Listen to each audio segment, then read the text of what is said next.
All right. Hey, everyone. Hey, welcome back. Hope you had a good chance to stretch your legs and get a snack or something during the break. We are going to, in this session, be talking a little bit more in depth about something that we touched on earlier, which is the WordPress domains portal. Earlier, we talked about how the three systems work together and how WordPress acts as a sort of wrapper delivery system for those cPanel accounts, those basically collections of tools that Domains makes available to users. And this time we're going to just go a little bit more into detail about how that system works and what it means for your users. Is there anything I'm missing before we get started? Let's do it. Yeah. Alrighty. Cool. Let's just pop that in. So this is the front page WordPress for State University. You may be familiar. We talked about it earlier. This is our basically playground for if you wanted to just see what it would be like to be a domain of one's own user. This front page is what we sort of have out of the box for any given domain of one's own institution. You can always customize it later, and I'll talk about that in a second. But you can brand the homepage to sort of fit with your institution and fit with what you think is right. So you can see up here we have State University, and this picture in the background here, that would be replaced by something that really shows off your institution, particularly picturesque building, something that you want to have on display. WordPress for domain of one's own institutions comes with single sign-on. So your users would go here, click Get Started, get taken through the single sign-on portal and into the request form or the account creation form, depending on how things are set up. Again, we'll touch on that in a little bit. We don't have SSO enabled for State University because by its nature, there's not one institution, one single sign-on system that we can sync it with. That said, SSO will be in place for you guys. This is just a place that has all of these different resources, homepage, link to the dashboard, etc. And I'm going to switch quickly into a different tab that is also sort of the same tab. You see? If you're familiar with WordPress, then you may notice that the one difference here is the top menu, basically. And if you are a user on any given WordPress site, no matter what your sort of account permissions, your account role is, you'll have that top menu bar. Just so happens that this is the admin account, so there's lots and lots of permissions and lots of power. So what happens here, I'm just now going to take you sort of behind the scenes into the dashboard. Let's pop right in. And if you're familiar with WordPress, this is going to look really similar to you. It says 3 failed login attempts today. That was us definitely just testing security and not messing up logging into our own site. It's fine. Don't worry about we it. meant to do that. It's super. Exactly. Super Demonstration purposes only. Yep. We're going to just make our way down the left-hand menu, I think, a bit at a time. And the first thing that we're going to touch on is this item called State University. So I talked about the theme a little bit before, and we use WordPress as a wrapper to deliver that cPanel, that control panel to the users. And what that means is that there's some custom code in the theme that brings in the cPanel and combines it with that WordPress branding and SSO enabled page to make everything available to your users very quickly and easily. And that custom code makes up a custom theme that we call, in this case, State University. In other cases, it would be whatever your institution's name is. And this tab is where you can manage the layout and styling and theme of the homepage. I'm going to quickly go through these, not even really You can change color scheme, things like that. So you can really change it up and make it your own. And if you want to, you can even switch the theme. WordPress has options for customization, but don't use them because custom code will break and then things won't work. Wait, Similarly, what kinds of options for customization should you be avoiding? there's a little menu here called Customize. If you click into it, any change that you make in the resulting menu is going to mess with things. Yeah, it's better just to stick with those options that are available right within the viewer there to make changes to the custom child theme. If you wanted to use a different theme, which a lot of our schools do, that is possible. Just work with us because we have to take all of that custom code that's currently sitting in that child theme and put it into a new theme that you want to use. And that does take a little bit of time just to work out, make sure all of the wires are, working and connecting the way that they need to be. What did Mr. Halloran say in The Shining? There ain't nothing in room 237, so stay out. Hear me? Stay out. Unless, of course, you want to do something like UNF did Yeah. with their gorgeous Stunning. domain. So you can do different things. We would just ask that you reach out to us as you're planning on changing that theme and changing around how things look, and we can work with you to make sure nothing breaks in the interim. I like to point out that if you're familiar with WordPress, you know that the theme does certain things, but like the page content is usually not much to do with the theme. So there's a lot you can do sort of below the navigation area, just using WordPress's built-in tools or like Elementor. So there's a lot of schools that will do customizations that isn't changing anything about the theme, but is simply just changing the layout of the homepage, and that goes a long way too for a lot of people. So, so next we're going to hop on down to plugins, I think, and similarly to themes, there's a bunch of plugins in here, and they all do something. So if they're active, they're probably active for a reason. So that's another one where we recommend that you talk to us before you make any changes, deactivate, or remove any plugins like that. There's a couple of here, all of the plugins here are doing something. There's a couple that are doing particularly heavy lifting. In your institution, there will be a single sign-on plugin. We don't have that because, as I said, single sign-on isn't part of this, but we do have the WordPress social login, which it functions as our single sign-on alternative where you can sign on with Facebook and Google and things like that. We also have remove dashboard access, which, if you're familiar with WordPress, users can have different sort of tiers of roles, and the tier of their role gives them certain permissions. But all of those roles can sign into a version of the backend that's stripped down depending on the tier, with admins having the most options. Remove dashboard access means that instead of doing that, they'll see something else when they log in, which is really what we want, because what we want is for them to log in and see their account and their cPanel. They don't need to go behind the scenes for WordPress because that's not really why they're here. And removing dashboard access is just a way to make that happen.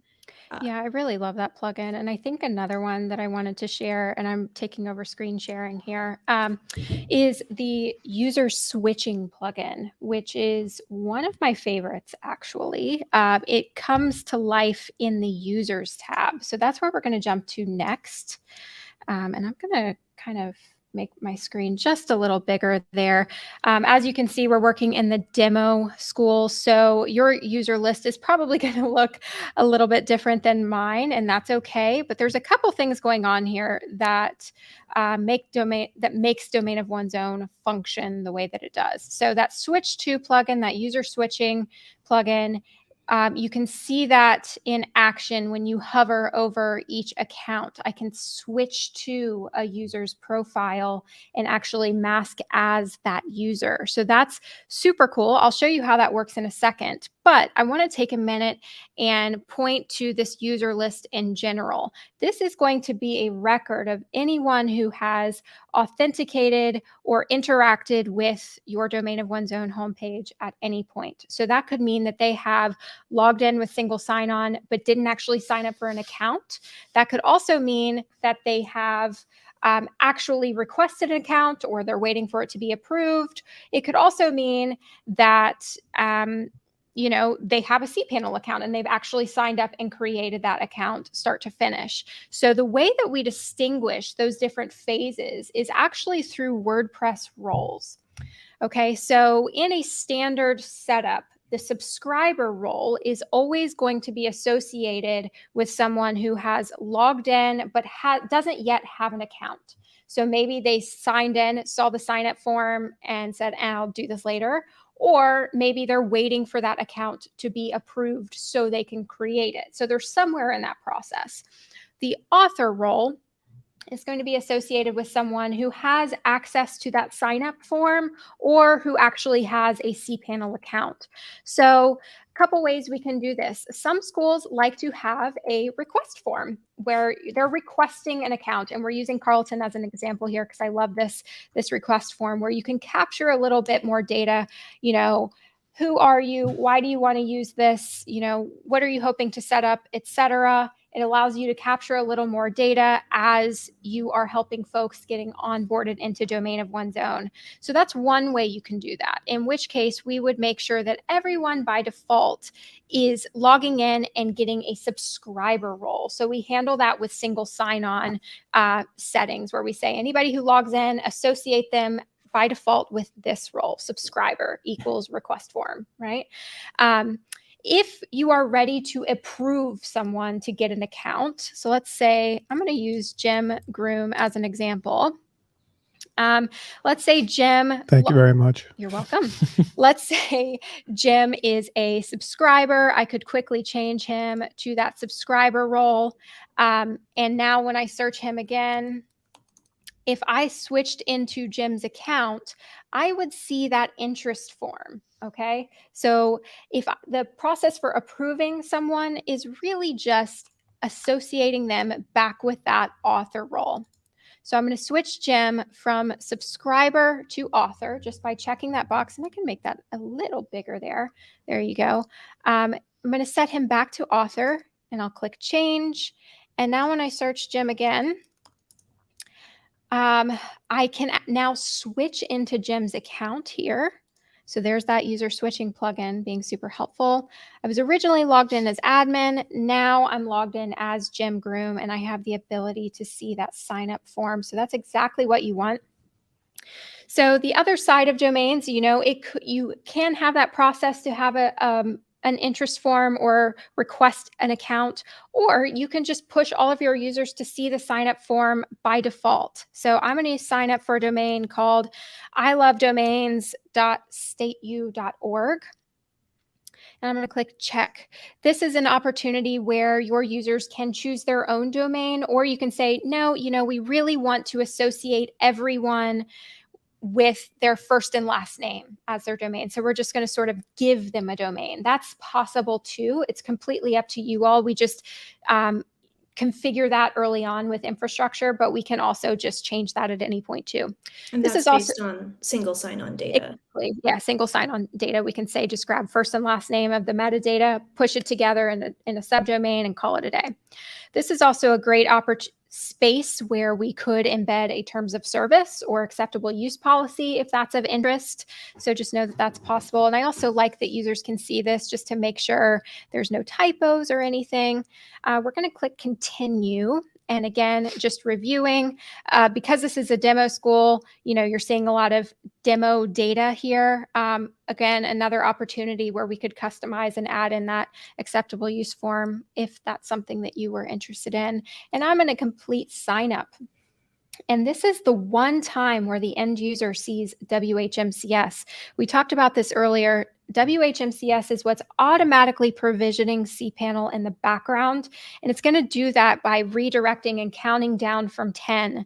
Once that countdown completes, you're going to see your page refresh and the magic happens. And so you can see while I was talking here, we've got our WordPress wrapper at the top. literally this whole section up here. So your branding for domain of one's own and all of your support documentation and everything exists there. But now we have cPanel embedded. So it's really WordPress wrapping cPanel. And just to kind of bring it back full circle here, remember that I was logged in as admin. Okay, so this becomes a super powerful tool when you, as the administrator, are needing to work with students and faculty to help them with their accounts. So now, just as quickly as I jumped into Jim's account, I can jump back out into admin. And I really like that because I think you don't have to be sitting next to someone to help troubleshoot with them. So when you get those tweet link support requests that say, my site's broken or it stopped working, you know, we can see exactly what the user is seeing. So we'll talk about supporting domains and common troubleshooting tips in later sessions. But I find that 90% of the work that you're doing to administer and support domains can be done straight in this dashboard. In fact, we recommend it that way because we'll show later on in WHM, for example, you'll have the ability to access cPanel accounts in different ways, but logging in as the user to see the cPanel as they see it will always be the best way forward to, you know, truly understand that relationship. So we've talked kind of from a bird's eye view of how these systems work together. This is obviously an introduction into the first system, WordPress. We'll talk a little bit about cPanel, and then in future sessions, we'll look at the other two systems that are doing work here to support domains as well. So Pilot, do you want to maybe give a brief overview of cPanel and what's possible? Sure thing. Sorry, I'm muted because there was a truck backing up in the background. Yeah, so I can take over sharing. Just give me one And I can also second. have my screen. Okay, that would be perfect then. Okay. So the first thing, let's do that, is just looking at, it always catches my eye first because it's red, and red is scary, and you look at it and you go, oh no, it's fine. Basically what happens is that WHMCS provisions the account, and then it takes a second for the system that we use to provision certificates to catch up and say, oh, there's a new account. Got to go put a certificate on that. So in the time in between making the account and getting the certificate provisioned, which takes like 30 seconds to a minute, Yeah. maybe not quite yet, but in that time, it'll say the certificate is not set up. It'll get set up. It'll be okay. And then it'll turn green and it won't be scary anymore. So there's a couple of things that you can do with cPanel. I like to say that sort of the further down you go, the more niche, advanced the tools are. But right up at the top, you get common applications, you get the domain management, and you get your file manager. So let's start in the file manager, I think, because the file manager is a fun place to see what your site looks like when you haven't done anything to it yet. It's also a great place to see what your site looks like when you have done things to it, but we'll start there. Public HTML is the folder that we're going to look at. Public HTML governs what your primary domain looks like. So if you were to go to ilovedomains.stateu.org, whatever would be displayed is what is in this directory. There's nothing there right now. We just made the site. But if you hop back out, and if you go into the cPanel, Lauren, we can install WordPress and then take a look at Perfect. what file manager looks like after you install it. Yeah, and so this is the one-click installer, Installatron, where you can go through, there's a bunch of settings options. You pick the domain that you want to install it on because you can set up subdomains. We recommend that you always set up on HTTPS instead of HTTP because that'll apply that safety certificate. If you forget, if your users don't do it, you can change it later. There's options. You're not locked in to HTTP just because you accidentally missed that step. And if you scroll through, you see all the settings. There's the most recent version. There's your language. There's the template. This is also Sorry, I was just going to say this is also, you can see here a little introduction to what we'll talk about later, which is something called site templates or splots. So you can actually template versions of applications, and then in the process of installing, say, I don't want a clean version. I want something that my professor has created for a course or something. So anyway, we'll jump into that more later. But for now, we will do a clean WordPress install. And notice the domains community site. Yeah. We can now mention that. Woohoo. It's real. Yeah. So if you scroll through, you find a bunch of different settings, license agreement, updates, things like that. And by default, your users have the option to pick radio buttons, whatever options they want. You can strip this down. You can say, no, you have to automatically update. You have to install whatever the newest version of WordPress is. And that's totally fine. Schools definitely do that, but we don't want to limit your users on your behalf. That's not cool. Going through, there's the username, the password, admin email, website title, tagline, all of that. And here's you can customize it right here.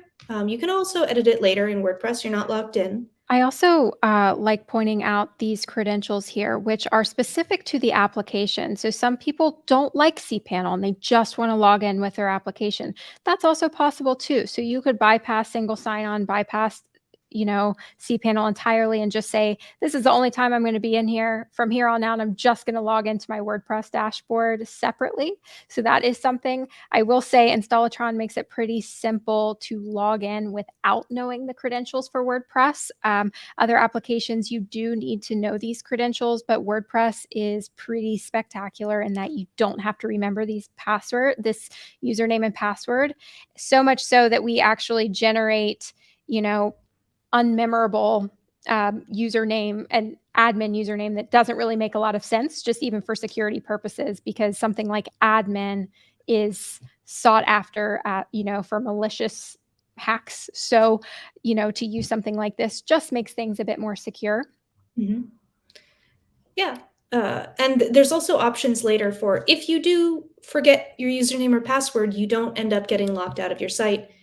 Is particularly important for those applications where you do have to keep track. WordPress has some special features that mean that that's not entirely necessary, but you can always go back in and edit those from Installatron using some of the Installatron settings editing tools. Of course, they're settings editing tools. And this view is one of my favorites, where Installatron is automatically installing those folders and files, creating the database, and just doing it all for you. So you don't have to do that manually, which is pretty cool. Mm-hmm. Like magic. Yeah. And so now if you go to ilovedomains.stateu.org, where there was previously absolutely nothing, now there's a whole WordPress site. Exactly. It's amazing. Oh, I was just going to say, and now if we go back to that file manager where we started off in the beginning, we pop back into public HTML. Oh, I'm not going to rename it. I'm just going to pop back in it.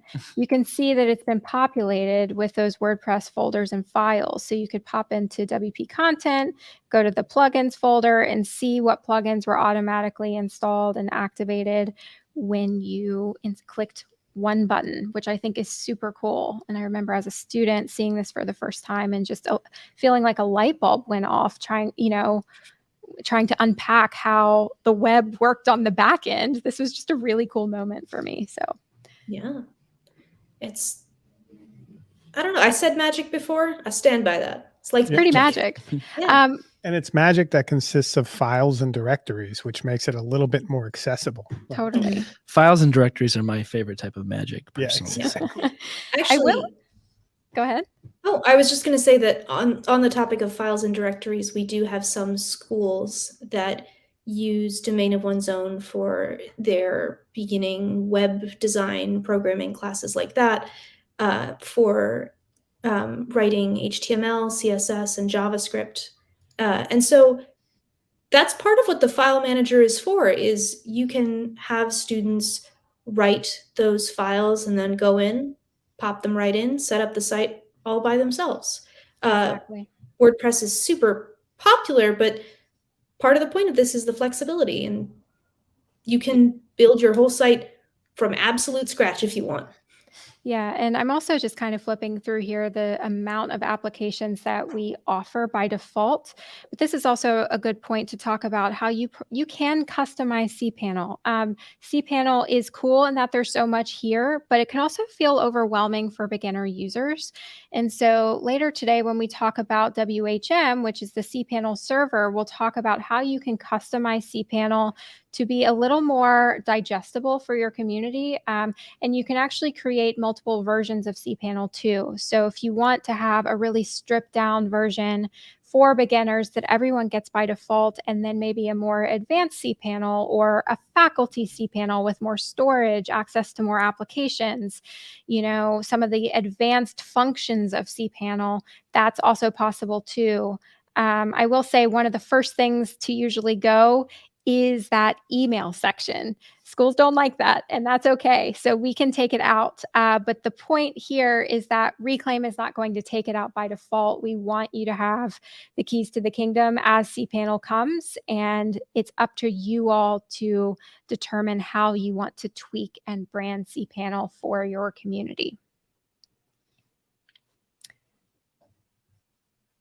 I'm looking around here too, just a couple of other things. We've got the disk usage on the side here, which is a great opportunity to talk quickly about the amount of disk space that a user gets by default. Yeah. So what this means is, I think here it's about 500 megabytes, but a server will come with a certain amount of storage for 250 gigabytes by default. And that gets allotted to different accounts as they're made. Or rather, a maximum quota is allotted to different accounts. Yeah. And so, go ahead. Oh, sorry, I didn't mean to interrupt. No, you. I was going to say, I just, we usually give about 1 gig to 2 gigs per user by default, but that can obviously be tweaked on a end user basis, individual users, or at scale per cPanel accounts. Yeah. But that's about where we should wrap maybe for now. If you have any questions about WordPress, please leave them in Discord and we can respond to you there. We'll also have time for Q&A later today as well. But hopefully this gives you a nice overview of what's possible in WordPress as kind of your main homepage, first step into domain of one's own.